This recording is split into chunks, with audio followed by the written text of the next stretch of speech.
last night, and I'm willing to give the President the benefit of the doubt, but my fear, as is the fear of so many others, is that we could easily get bogged down in an endless war.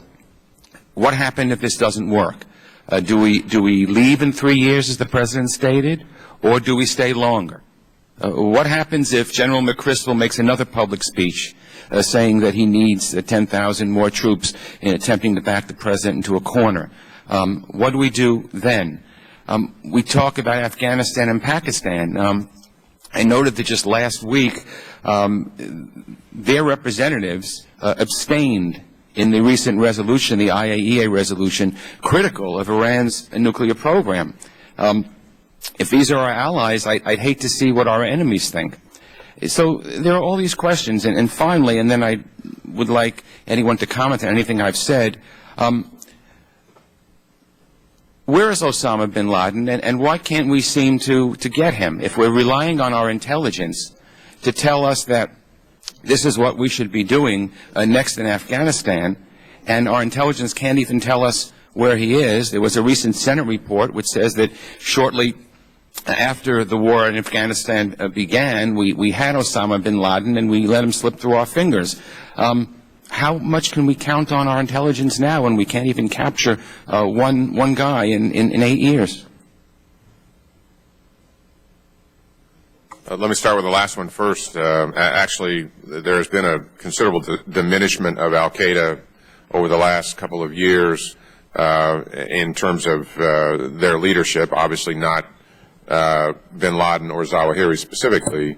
And what I've learned over the years, and particularly in the last several years, is individuals like him, and it's not unique, quite frankly, to him in this area, that one of their job one for them is survival, and they do it really well. And so it's not, and we have good intelligence and good agencies, and it's improved a great deal, and I rely on them tremendously.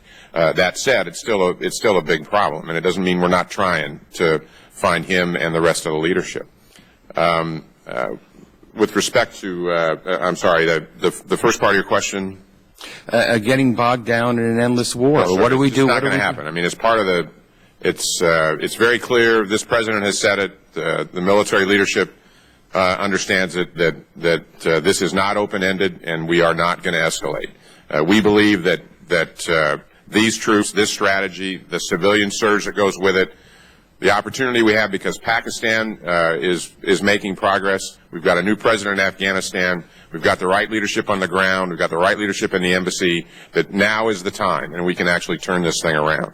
And so I don't have an expectation that we're going to get bogged down there, or that there will be requests for any additional troops.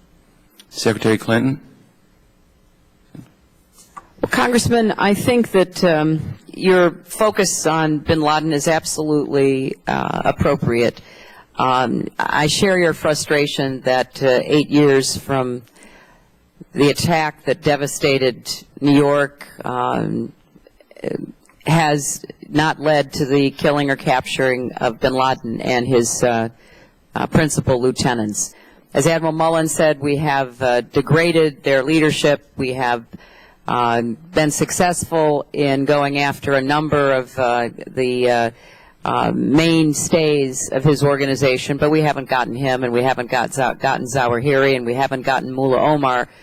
And I think that that has to be a primary goal of what it is we're doing. And it certainly is for me, and I think it is for the President. And part of the strategy that we're unfolding, we think will assist us. And I would just add that, you know, this strategy has been largely on the military side influenced by General Petraeus and General McChrystal, one of whom is our foremost expert on counterinsurgency, the other on counterterrorism. And I think that there's reason to put a lot of stock in their opinion. I'd just add one thing. The President gives the orders, but every man and woman that is deployed overseas is deployed over my signature. And if I came to conclude that we were bogged down and stalemated, and we were sending young men and women into a maw with no purpose and no hope of success, I wouldn't sign any more of those orders.